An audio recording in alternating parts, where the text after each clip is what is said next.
ہم یہ دعویٰ کرتے ہیں کہ دنیا میں اگرچہ دین کئی آئے لیکن اس وقت سچا دین صرف اسلام ہے، سچا دین صرف اسلام ہے۔ آپ کہیں گے کہ یہ کون سی عجیب بات ہے، ہندو بھی تو کہتے ہیں نا ہمارا دین سچا ہے، عیسائی بھی کہتے ہیں، یہودی بھی کہتے ہیں، مجوسی بھی کہتے ہیں، زرتشتی بھی کہتے ہیں، بدھ مت والے بھی کہتے ہیں، جین مت والے بھی یہی کچھ تو کہتے ہیں نا سارے۔ ہر کوئی کہتا ہے کہ ہمارا دین سچا ہے، تم کہتے ہو پھر کون سی بات ہے؟ تو ہم کہتے ہیں کہ الحمدللہ ہم علی وجہ البصیرت یہ بات کہتے ہیں اور دلیل سے کہتے ہیں، کیونکہ سچے دین کی پہچان کے لیے 4 سوالوں کا جواب چاہیے، اور ان 4 کا جواب سوائے مسلمانوں کے کسی کے پاس نہیں۔ اس پوری کائنات کے خدا کتنے ہیں؟ ایک ہی نا، تو نبی بھی ایک ہی ہونا چاہیے، زیادہ ہونے چاہیے۔ یہ جب روس میں اللہ تعالیٰ کا انکار کرنے والے پیدا ہو گئے تو مصر میں ایک میٹنگ ہوئی کہ ایک قومی اتحاد متحدہ محاذ بنایا جائے کہ خدا کو جو بھی مانتے ہیں وہ سارے مل کر ان کا مقابلہ کریں۔ کوئی خدا کہہ کے مانتا ہے، کوئی اللہ کہہ کے مانتا ہے، کوئی گاڈ کہہ کے مانتا ہے، کوئی پرماتما کہہ کے مانتا ہے، کوئی ایشور کہہ کے مانتا ہے، لیکن مانتے تو اسی خدا کو ہے نا سارے۔ تو سارے مل جائے، چنانچہ سب کے نمائندے وہاں مصر میں اکٹھے ہوئے، تو وہاں ایک متحدہ محاذ قائم کیا گیا۔ ایک آدمی نے وہاں یہ بات چھیڑی کہ حضرت سب حضرات غور سے سنے، یہ جو آپ کا اتحاد ہے یہ کب تک رہے گا؟ کیوں؟ آپ سب الگ الگ نبیوں کو مانتے ہیں، تو جب نبوت کا مسئلہ آئے گا خدا کی بات پر تو آپ اکٹھے ہو جائیں گے، لیکن جب نبوت کا مسئلہ آئے گا آپ سارے لڑنے لگیں گے۔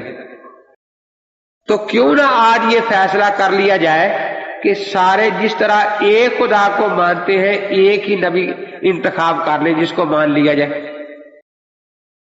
اس نے کہا کہ تمہیدی طور پر میں ایک بات آپ کے سامنے رکھتا ہوں کہ پہلی دنیا اور آج کی دنیا میں بڑا فرق ہو گیا ہے۔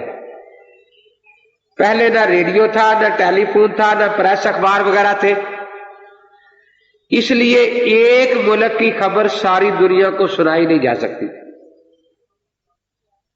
اس زمانے میں تو عقل مانتی ہے کہ ایک ملک میں ایک نبی آئے، دوسرے ملک میں دوسرا نبی آ جائے، تیسرے ملک میں تیسرا نبی آ جائے، لیکن اب تو یہ ہے کہ چند سیکنڈوں میں خبر پوری دنیا کا چکر لگا جاتی ہے۔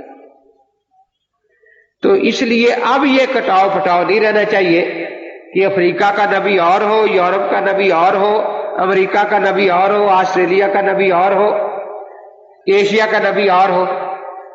اب جب ایک نبی کی تعلیمات ایک ہی وقت میں پوری دنیا کو پہنچائی جا سکتی ہے، سنائی جا سکتی ہے، تو اب یہ میر تیر نہیں ہونا چاہیے کہ اس علاقے کا نبی اور ہے، اس علاقے کا نبی۔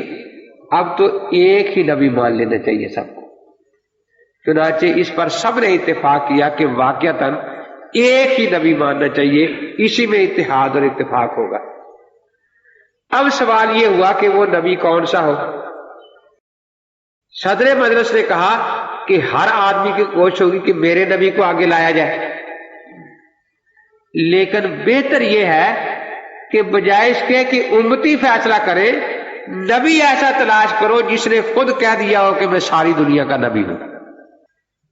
اب یہودیوں سے پوچھا گیا کہ آپ تورات کے 5 حصے پڑھ لیں، پیدائش، خروج، گنتی، احبار، استثناء، یہ 5 حصوں میں آج کل تورات ہے۔ ان 5 حصوں میں سے ایک فقرہ نکال دے، صرف ایک، جس میں موسیٰ علیہ السلام نے یہ دعویٰ کیا ہو کہ مجھے اللہ تعالی نے ساری دنیا کا نبی بنا کے بھیجا ہے، لیکن تورات میں کہیں یہ دعویٰ مذکور نہیں ہے۔ وہاں تو سوائے بنی اسرائیل کی اور کسی کا ذکر ہی نہیں کہ یا اللہ بنی اسرائیل کی اولاد میں برکت عطا فرما، یا اللہ بنی اسرائیل کے کھیتوں پر بارش برسا، یا اللہ بنی اسرائیل کے کھیتوں میں برکت عطا فرما۔ سوائے بنی اسرائیل کے اور کسی کا وہاں ذکر ہی نہیں، وہ صرف رسول الی بنی اسرائیل تھے اور کچھ بھی نہیں۔ تو جب उन्होंने ये नहीं कहा कि मैं सारी दुनिया का नबी हूं। अब यहूदियों के 100 दिल में ख्याल आए कि सारी दुनिया मूसा अलैहिस्सलाम का कलमा पढ़ ले, तो ये वही मिसाल है कि मुद्दई सुस्त गवाह चुस्त, कि मूसा अलैहिस्सलाम तो कहते नहीं मैं सारी दुनिया का नबी हूं, और ये आसमान सर उठा रहे हैं कि सारे मूसा अलैहिस्सलाम पर ईमान लाओ, सारी दुनिया मूसा अलैहिस्सलाम पर ईमान लाओ। अगर क़यामत को मूसा ने कहा था कि मैंने कब कहा था मुझे मानना, तुम कहां से आ गए हो फिर?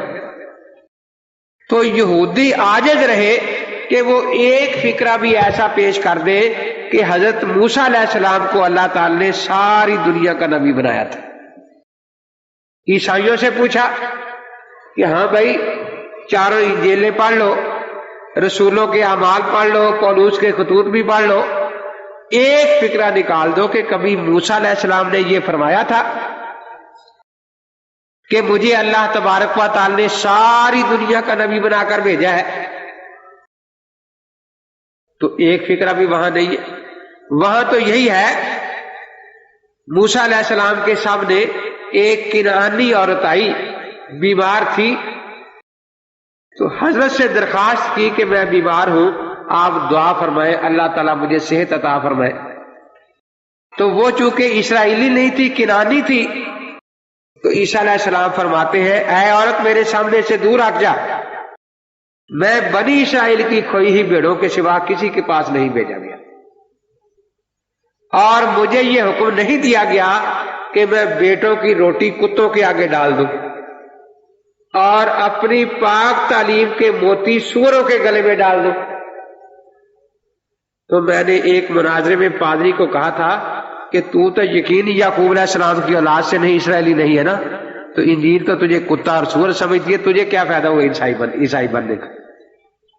तो ईसा अलैहिस्सलाम तो गैर इसराइली के लिए दुआ करने के लिए तैयार नहीं है, चे जाके उनको अपनी तालीमात पहुंचाए और कहे कि तुम मेरी ताबेदारी करो, मैं तुम्हारा नबी हूं।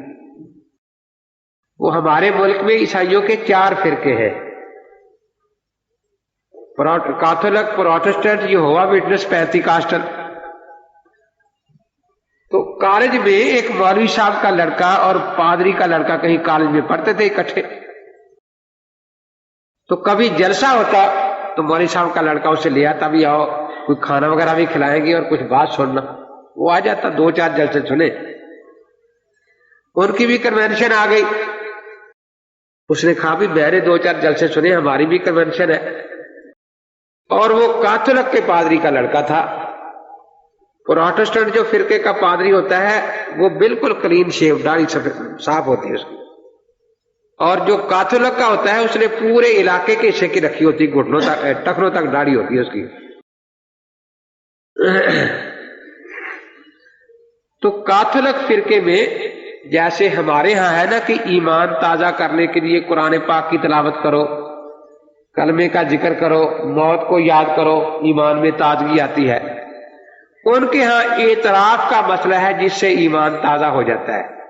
साल के बाद जब उनकी कन्वेंशन होती है ना, तो फादर यूं स्टेज पर बैठ जाता है, मर्द औरतें ईसाई कतारें बना लेते हैं, और एक एक सामने आता जाता है और यूं बड़े अदब से झुक जाता है। वो फादर पूछता है आप कौन है?